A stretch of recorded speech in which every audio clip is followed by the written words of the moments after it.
لله رب العالمين والعاقبة للمتقين والصلاة والسلام على سيد الأنبياء والمرسلين أما بعد فأعوذ بالله من الشيطان الرجيم بسم الله الرحمن الرحيم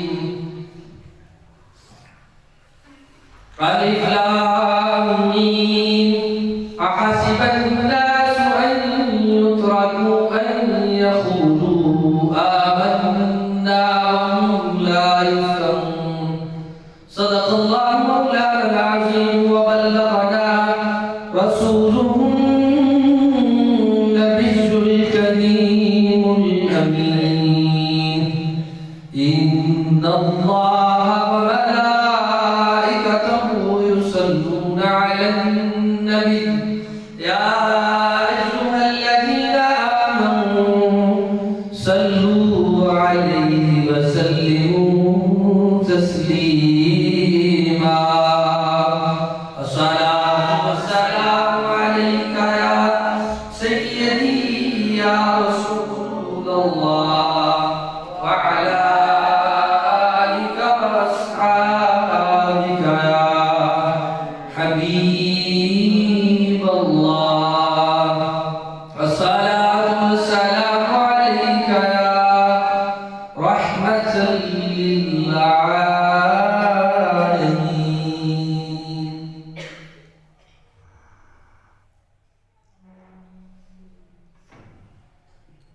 مولاي صل وسلم دائما على حبيبك خير الخلق كلهم مولاي صل وسلم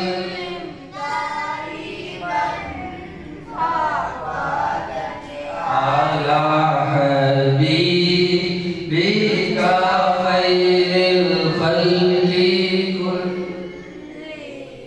محمد سيد الكونين والثقلين محمد سيد الكونين والثقلين محمد سيد الكونين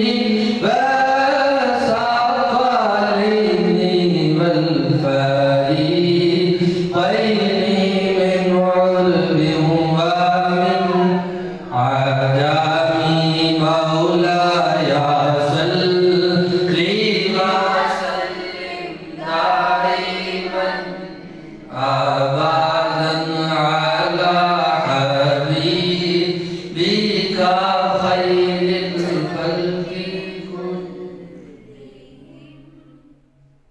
يا صاحب الجمال ويا سيد البشر من وجهك المنير لقد نفذ القمر لا يمكن الصلاة كما كان حقه بعد الخدا وذكرتوی قصہ مختصر اللہ تعالیٰ کی حمد و ثنا کے بعد حضور نبی اکرم شفیع معظم نور مجسم جانی کائنات منبع کائنات روح کائنات تخلیق وجہ کائنات احمد مصطفیٰ جناب حضرت محمد مصطفیٰ صلی اللہ علیہ وآلہ وسلم وسلم کی بارگاہ بے کس پناہ میں علیہ درود و سلام کی بات ہے۔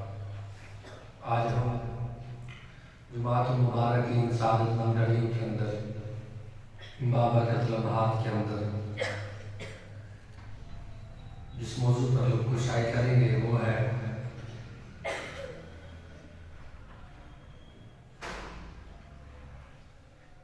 ایمان والوں کے لیے آزمائش۔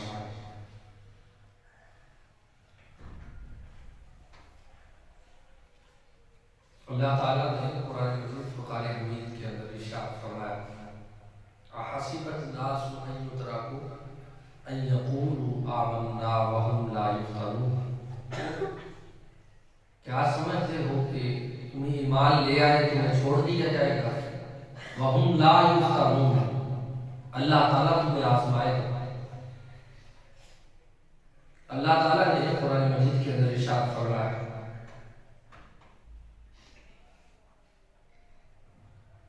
کہ کبھی اس کا مال لے کر، کبھی اس کی جان لے کر، کبھی ثمرات چھین کر اسے آزمایا جائے گا۔ پھر کیا ہوگا؟ وَلَنَبْلُوَنَّكُمْ بِشَيْءٍ مِّنَ الْخَوْفِ وَالْجُوعِ وَنَقْصٍ مِّنَ الْأَمْوَالِ وَالْأَنفُسِ وَالثَّمَرَاتِ وَبَشِّرِ الصَّابِرِينَ، جو صبر کر لے گا اس کے لیے خوشخبری ہے۔ آج ہم جب قرآن مجید کو پڑھتے ہیں، احادیث سے مبارکہ کا مطالعہ کرتے ہیں، تو ایک بات روزے روشن کی طرح آیا ہے، جس قدر امتحان ہے اتنا بڑا ہی اللہ تعالیٰ اسے درجہ عطا فرماتا ہے۔ نبی دو جہاں صلی اللہ علیہ وسلم نے اپنے اصحاب کے متعلق بہت سی روایتوں کے اندر ان کی شان کا تذکرہ فرمایا۔ کبھی ابو بکر صدیق و عمر و عثمان سب کے لیے، حضرت ابن مرتضیٰ کے لیے شانوں کا ذکر موجود ہے، اور جب ان کی زندگی کو پڑھتے ہیں تو اس قدر وہ آزمائشوں کے اندر مبتلا نظر آتے ہیں۔ نبی دو جہاں صلی اللہ علیہ وسلم نے اپنے پیارے نواسوں کے متعلق زندگی کے اندر فرمایا حسن اور حسین جنتی نوجوانوں کے سردار ہیں۔ اب کتنا بڑا مقام تھا، کتنا بڑا درجہ ہے کہ جنتی جتنے بھی نوجوان ہیں ان کے سردار حسن و حسین ہیں۔ مقام بہت ہے۔ ابھی چھوٹی سی عمر میں تھے کہ جب نبی رحمت علیہ السلام نے آپ کی شان اور عظمت کا تذکرہ کیا، اور ساتھ ہی رب تعالیٰ نے ان دونوں کا امتحان بہت ہی زیادہ بڑا کیا، کیونکہ مقام عطا کرنا تھا تو آج آئے سے گزارنا۔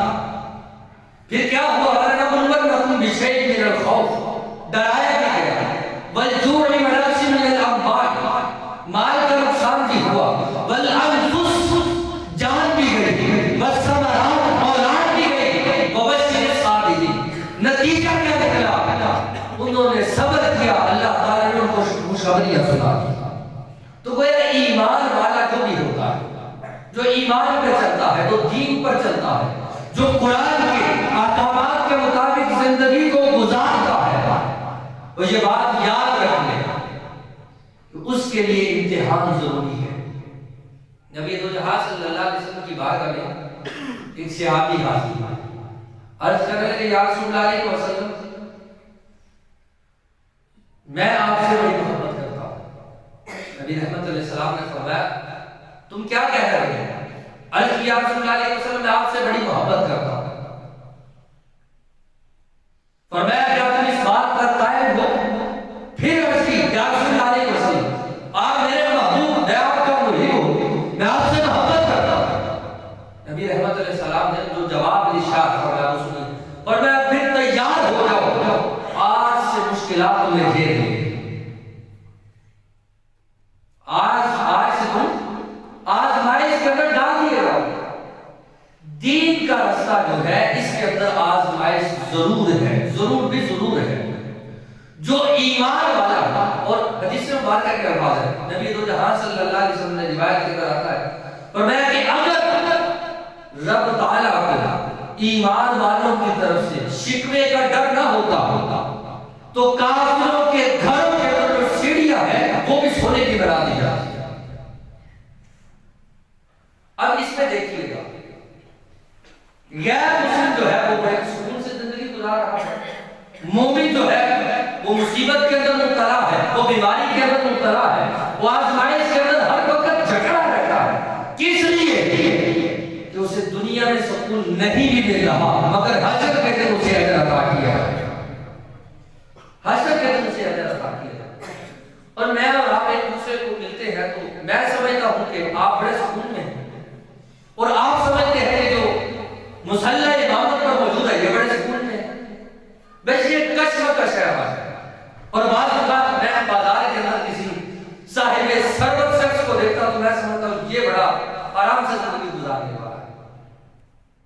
مگر خبر نہیں کہ کون کس قدر آزمائش کے اندر مبتلا ہے۔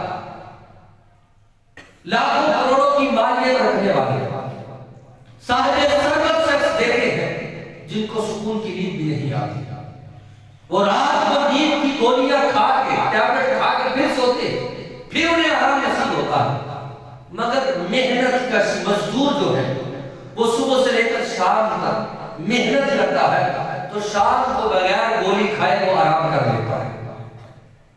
مشکل اس کے لیے بھی ہے، اس کے لیے بھی ہے، وہ دن کو ہاتھ سے محنت کرتا ہے، اسے ذہنی معذوری کے اندر ڈال دیا، وہ ذہنی آزمائش کے اندر مبتلا، پریشانی اس کو بھی گھیرے ہوئے ہے۔ اسی پر ایک جو ہے حضرت موسیٰ علیہ السلام کے دور کی روایت ہے۔ حضرت موسیٰ علیہ السلام کے دور کے اندر ایک شخص کی حضرت خضر علیہ السلام سے ملاقات ہوئی۔ خضر علیہ السلام سے ملاقات ہوئی تو ملاقات ہوتے ہی پوچھا گیا تم کیا چاہتے ہو، تمہیں کیا ملے گا؟ تو اس شخص نے، وہ غریب تھا، تو اس نے ایک امیر کی طرف اشارہ کیا، کہا وہ جو فلاں امیر ہے، وہ جو سنیارے کا کام کرتا ہے، جس کے آگے پیچھے نوکر چاکر ہے، جو صاحب ثروت ہے، میں اس جیسا بننا چاہتا ہوں، میں اس شخص جیسا بننا چاہتا ہوں۔ آپ کی بات کر رہا ہے۔ حضرت خضر علیہ السلام نے فرمایا تو پھر بھی سوچ لے۔ اس نے کہا کہ میں نے سوچا، میں نے اس جیسا بننا۔ حضرت خضر علیہ السلام نے پھر فرمایا تجھے میں پھر بھی موقع دوں گا، تو اس سے مل لے، پھر مجھے آ کر بتانا، اگر تو کہے گا میں دعا کر دوں گا، رب تعالیٰ دعا قبول کر لے گا۔ وہ شخص سوچ میں پڑ گیا، وہ جو غریب تھا وہ اس شخص کے پاس چلا گیا، وہ جو بڑا ہی سکون میں لگتا تھا، جس کے پاس مال بھی تھا، جس کے پاس نوکر چاکر بھی تھے، جس کا کام بھی اچھا تھا، کاروبار بھی اچھا تھا، وہ شخص جو تھا وہ دہاڑی دار کے پاس چلا گیا، سلام دے کر کہنے لگا کیا حال ہے؟ کہنے لگا الحمدللہ، اچھا گزر رہا ہے جو بھی ہے۔ تو پھر اس نے کہا پھر بھی میں پوچھنا یہ چاہتا ہوں تمہاری زندگی کیسی گزر رہی ہے؟ اس نے کہا ٹھیک ہے، کیسے گزارا ہو رہا ہے۔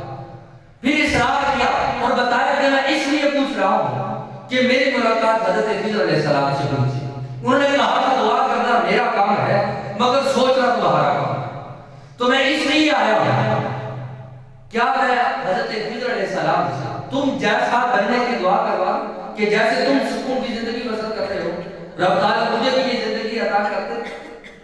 حضرت خضر علیہ السلام نے اسے سوچنے کا موقع دیا۔ جب اس سے ملاقات ہوئی تو وہ شخص رونے لگا، رو کر کہنے لگا تیرے پاس اولاد ہے؟ اس نے کہا ہاں ہے، میرے پاس اولاد ہے۔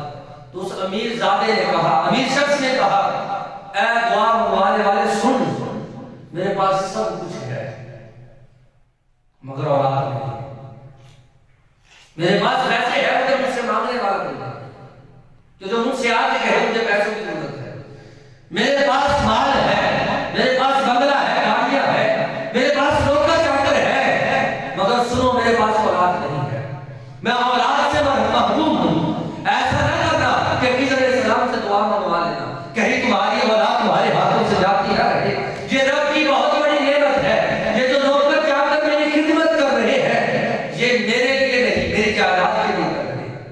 میرے پاس میرا کوئی بھی ساتھی موجود نہیں کہ جو میرے گھر کا حصہ ہو، میرے خاندان کا حصہ دار ہو، یہ میرے مرنے کا انتظار کر رہے ہیں، یہ میری خدمت تو کر رہے ہیں صرف اس لیے کہ مرے گا کب، اس کی وراثت بٹے کی کب، ہمیں حصہ کب آئے گا۔ وہ شخص فوراً واپس پڑھا۔ حضرت خضر علیہ السلام سے پھر اگلے دن ملاقات ہوئی۔ حضرت خضر علیہ السلام نے پوچھا ہاں تیرے لیے کیا ایسا ہی دعا کر دوں؟ حضرت خضر علیہ السلام کی بات ہے، میں اس سے کہا نہیں، میں جیسا بھی ہوں اسی حال میں ہوں، میں جیسا بھی ہوں مجھے ایسے ہی رہنے دیجیے۔ حضرت خضر علیہ السلام سے اس نے ایک سوال کیا، جو سوال کیا اس نے کہا اے خضر مجھے بتاؤ میں کیا دعا کروں، مجھے بتاؤ میں رب سے جب بھی دعا کروں کیا دعا کروں؟ حضرت خضر علیہ السلام نے اس مزدور سے کہا کہ تو رب کی بارگاہ میں ہمیشہ صرف یہی دعا کیا کر، مولا ایسے رکھ جیسے تو راضی رہے، ایسے رکھ جیسے تو راضی رہے۔ یہ جو زندگی کے اندر معاملات ہیں ہم دیکھتے ہیں کہ فلاں امیر ہے تو وہ سکون کے اندر ہے اور میں جو ہے وہ سکون کے اندر نہیں ہوں. ہر چیز ایسا نہیں ہے. آزمائش زندگی کا حصہ ہے. ایمان والے کی زندگی کے اندر آزمائش ضروری ہے. اور حدیث رسول سنیے گا, نبی دو جہاں صلی اللہ علیہ وسلم نے ارشاد فرمایا کہ جو ایمان والا ہوتا ہے, جو مومن ہوتا ہے, اگر اس کے پاؤں کے اندر کوئی کانٹا بھی چبھ جاتا ہے, رب تعالیٰ مومن کو اس کا بھی اجر عطا فرماتا ہے. تو یہ مصیبتیں, یہ بیماریاں, یہ ہمارے لیے آزمائش ہے. اگر ہم سمجھیں اس بات کو, یہ کہنا کہ یہ ساری مصیبتیں میرے لیے, معاذ اللہ استغفر اللہ, ساری مشکلیں میرے لیے ہی تھی, یہ کلمات نہ شکری کی ہے, شکایت کی ہے, شکوے کی ہے, بلکہ ہر حال میں رب تعالیٰ کا شکر ادا کرتے رہنا چاہیے. اب دیکھیے گا, میں موازنہ کرنا چاہتا ہوں, آپ دیکھیے گا اپنے ماضی کو. اگر 25-30 سال ہم پیچھے جاتے ہیں یا 40 سال, اور کچھ بزرگوں کی زیارت مجھے بھی نصیب ہے اور آپ نے بھی کچھ بزرگوں سے ملاقات کی ہوگی, وہ وقت تھا کہ پہننے کے لیے 2 سوٹ ہوا کرتے تھے, 2 سوٹ پہنتے تھے, اور پاؤں کے اندر ایک جوڑا اور ایک جو ہے وہ آنے جانے کے لیے رکھا ہوتا تھا, 2 جوڑے, جوتے کے 2 جوڑے, کپڑے کے 2 جوڑے بس. اور کبھی کبھی ان سے کبھی ملاقات ہوتی, سلام دعا ہوتی, تو حال پوچھتے تو وہ بڑے خوشحال ہو کر کہتے بڑے اللہ کا شکر ہے. آج میرے پاس 10 سے 15 جوڑے ہیں سوٹ کے, مگر میں پھر بھی نہ شکر ہوں. آج میرے پاس پہننے کے لیے 4-4, 5-5 جوتے پڑے ہوئے ہیں, پھر بھی نہ شکر ہوں. پھر بھی میں یہ الفاظ کہتا نظر آتا ہوں کہ بس گزارا ہو. یہ الفاظ انسان کو گرا دیتے ہیں. اور اسی طرح ایک روایت اور بیان کرنا چاہتا ہوں. ایک شخص جو تھا جس کی ملاقات حضرت موسیٰ علیہ السلام سے ہوئی. حضرت موسیٰ کی موسیٰ وکلم اللہ تکلیما, ٹھیک ہے, یہ موسیٰ وہ ہے جو رب سے ہم کلام ہوتے ہیں, اللہ کے کلیم ہے. تو ایک شخص ملا جو حضرت موسیٰ علیہ السلام کے ہاتھ میں پیغام بھیجتا. وہ پیغام کیا؟ پیغام یہ ہے کہ موسیٰ جب آج رب سے ہم کلام ہونا تو رب سے کہنا کہ مولا اتنا دے دیا ہے, سنبھالا بھی نہیں جاتا, اتنا دے دیا ہے, سنبھالا بھی نہیں جاتا. رب سے کہنا میں راضی ہوں. اتنی دولت دے دی ہے, سنبھالی بھی نہیں جاتی. رب سے کہنا مولا جتنا دے دیا اتنا کافی ہے, کہ میری کئی پشتیں بھی کھا سکتی ہیں, اتنا تو دے دیا ہے, اور کیا دینا. رب سے جا کے کہنا. اور ایک شخص ملا جس کا حال یہ تھا کہ جس کے پاس پہننے کے لیے کپڑے بھی نہیں, جس کے پاس پہننے کے لیے کپڑے بھی نہیں. اس نے جسم کو ریت کے ساتھ ڈھانپا ہوا, اور وہ حضرت موسیٰ علیہ السلام سے ملتا ہے اور جا کر کہتا ہے اے موسیٰ, رب سے کہنا کچھ دے بھی دے, کچھ دے بھی دے, میرے پاس کچھ بھی نہیں ہے. حضرت موسیٰ علیہ السلام کو حضور پہ چلے گئے. رب تعالیٰ کی بارگاہ میں پہلے کی جو التجا تھی وہ پیش کی. پہلی التجا کیا تھی کہ مولا اتنا دیا ہے, بس کرتے میری 7 نسلیں بھی کھا سکتی ہے, اتنا دے دیا ہے, اور کتنا دے دیا. دوسرا یہ کہتا ہے مولا کچھ دے بھی دے. حضرت موسیٰ علیہ السلام رب تعالیٰ کی بارگاہ میں جا کے یہ دونوں سوال رکھتے. رب تعالیٰ فرماتا ہے موسیٰ, وہ جو پہلا ملا تھا جو کہتا میرے پاس اتنا ہے, 7 پشتیں کھا سکتی ہے, 7 نسلیں کھا سکتی ہے, اس سے کہتا تو شکر کرنا بند کر دے, رزق دینا بند کر دے, تو شکر کرنا بند کر. دوسرے نے جب کہا تو رب تعالیٰ نے فرمایا موسیٰ اس کو جا کے کہنا کہ تو شکر کرنا شروع کر دے, رب تعالیٰ تیرا رزق بڑھانا شروع کر دے گا. اب نتیجہ دیکھیں, حضرت موسیٰ علیہ السلام پہلے شخص کے پاس جاتے ہیں, جا کر کہتے ہیں رب کا پیغام ہے تو شکر کرنا بند کر, رب تعالیٰ تجھے رزق دینا بند کر دے گا, تیرا رزق کم ہو جائے گا. وہ بندہ کہتا میں شکر کیوں نہ ادا کروں, کہ اتنا کچھ دیا ہے, شکر کیوں نہ ادا کروں. تو پھر موسیٰ علیہ السلام نے فرمایا اگر تو شکر کرنا بند نہیں کر سکتا, رب تعالیٰ تیرے رزق سے برکت ختم نہیں کر سکتا. دوسرے کے پاس گئے, وہ شخص جس نے ریت کے ساتھ اپنے جسم کو ڈھانپا ہوا لیٹا ہوا تھا. حضرت موسیٰ علیہ السلام نے اسے جا کر کہا رب تعالیٰ کا پیغام ہے, تو شکر کر, رب تعالیٰ تجھے وقت یہ الفاظ کہنے لگا شکر کس بات پہ کروں، میرے پاس ہے ہی کیا۔ جب یہ کلمات کہے تو حضرت موسیٰ علیہ السلام، جو روایت کے لفظ ہے کہ حضرت موسیٰ علیہ السلام نے ابھی یہ الفاظ کہے ہی تھے، اسی وقت ہوا ہے جو جسم پر ریت تھی وہ بھی اڑا کے اگر وہ شکر کر دیتا تو رب تعالیٰ اسے دیتا رہتا۔ تو انسان کی زندگی کے اندر آزمائشیں، مشکلات جو ہے یہ زندگی کا حصہ ہے، اور اللہ تعالیٰ اس ایک ایک مشکل کے بدلے مومن کو اجر عطا فرماتا رہتا ہے۔ اسی طرح نبی رحمت علیہ السلام کے ایک صحابی ہیں جن کا نام حضرت خبیب رضی اللہ تعالیٰ عنہ، یہ وہ صحابی ہے جنہوں نے زندگی کے اندر بہت مشکلوں کو جھیلا، اور بعض روایتوں کے اندر آتا ہے کہ حضرت خبیب رضی اللہ عنہ کو بعد میں سولی چڑھا دیا، شہید کر دیا، بڑی مشکلیں جھیلی۔ ایک مرتبہ بارگاہ رسالت میں حاضر ہوئے، نبی دو جہاں صلی اللہ علیہ وسلم تشریف فرما تھے۔ عرض کیا رسول اللہ علیہ وسلم ہم مومن نہیں ہیں، ہم سچے مسلمان نہیں ہیں، ہمارا رب سچا نہیں ہے، قرآن سچا نہیں ہے۔ نبی دو جہاں صلی اللہ علیہ وسلم نے فرمایا ہاں قرآن بھی سچا ہے، رب بھی سچا ہے، اسلام بھی سچا ہے، تم یہ سوال کیوں کر رہے ہو؟ عرض کیا رسول اللہ علیہ وسلم یہ مصیبتیں کیسی ہیں، یہ مشکلیں کیسی ہیں؟ نبی دو جہاں صلی اللہ علیہ وسلم آپ کی چشمان مقدس سے آنسو نکلے اور رو کر فرمایا مجھ سے سوال کرنے والے اے خبیب سنو، جتنے بھی نبی گزرے ہیں رب تعالیٰ نے سب پر مشکلات کو اتارا ہے، اور سب سے بڑھ کر تیرے اور میرے آپ کے آقا مولا صلی اللہ علیہ وسلم تمہارے سامنے جو نبی موجود ہے رب تعالیٰ نے سب سے زیادہ اس نبی کو مشکل کے اندر ڈالا ہے۔ حضرت خبیب رضی اللہ عنہ نے جو اگلا سوال کیا، عرض کی یا رسول اللہ علیہ وسلم کچھ ملے گا بھی؟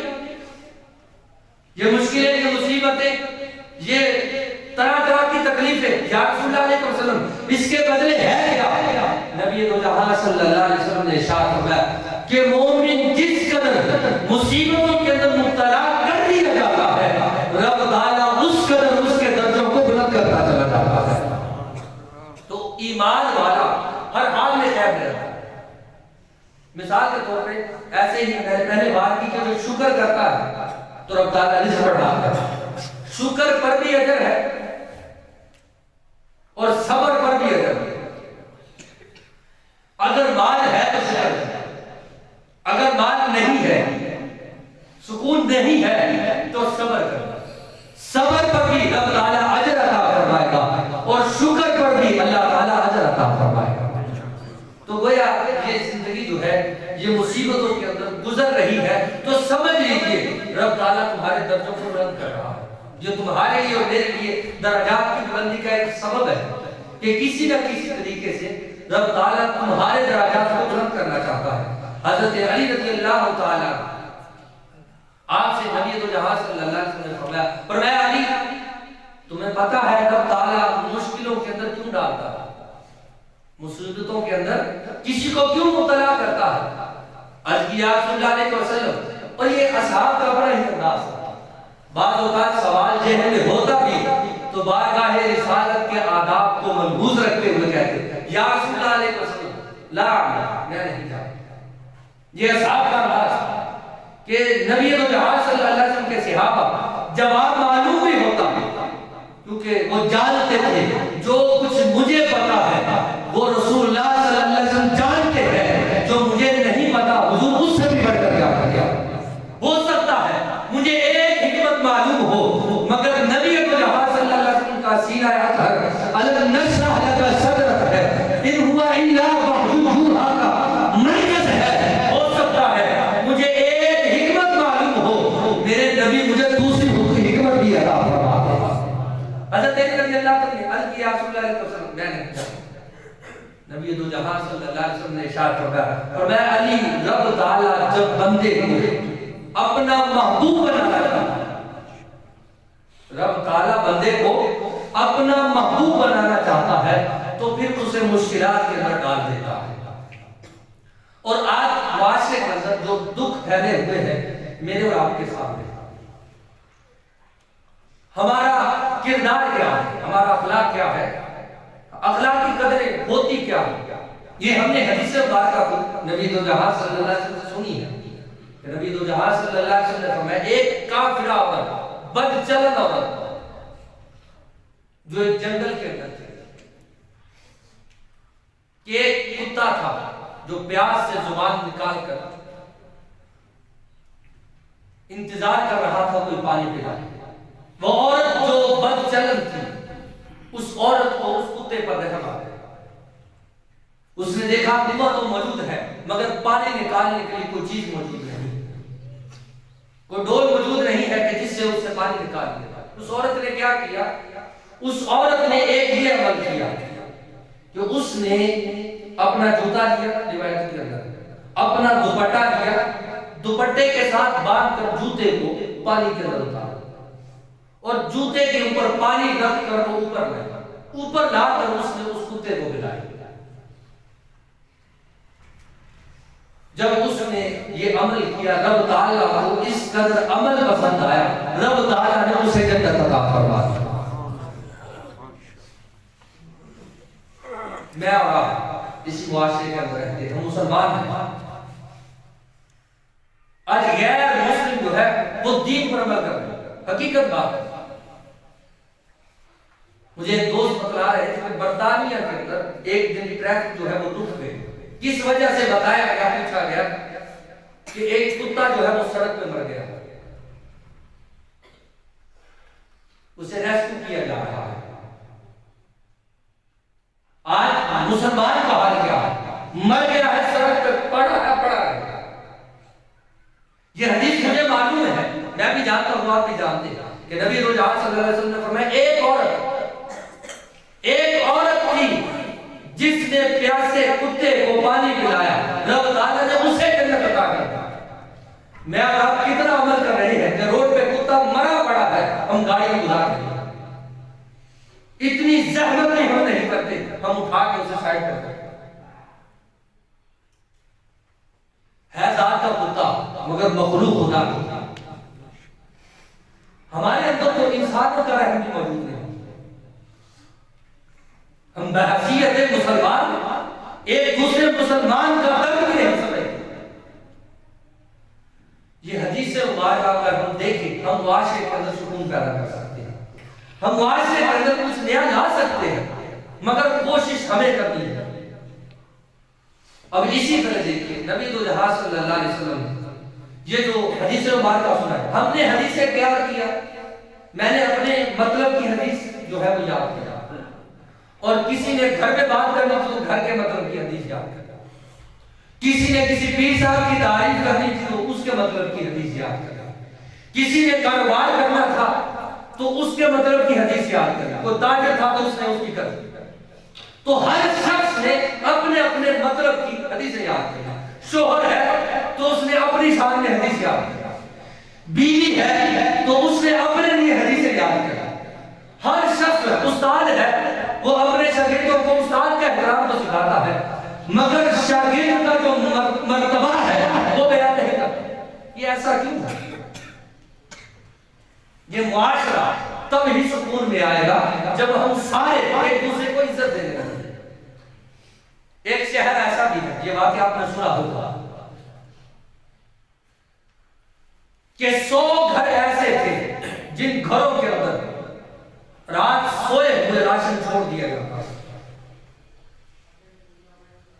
جب نام پوچھنا چاہتے لوگ تو ناراضگی کا اظہار کیا.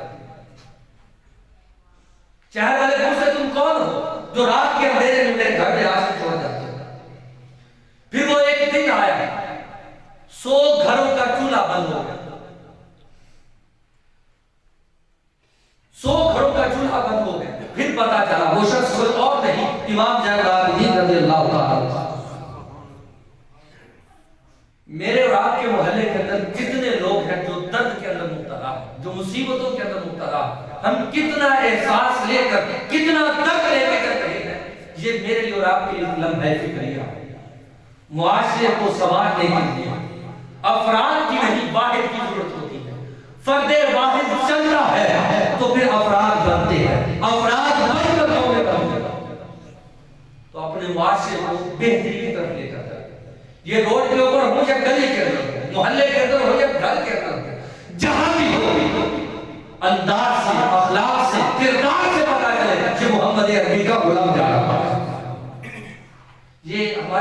کے اندر جو دکھ ہے یہ ہم نے ختم کر دیا، یہ جو تکلیفیں ہیں مصیبتیں ہیں یہ ہم نے ختم کر دیا۔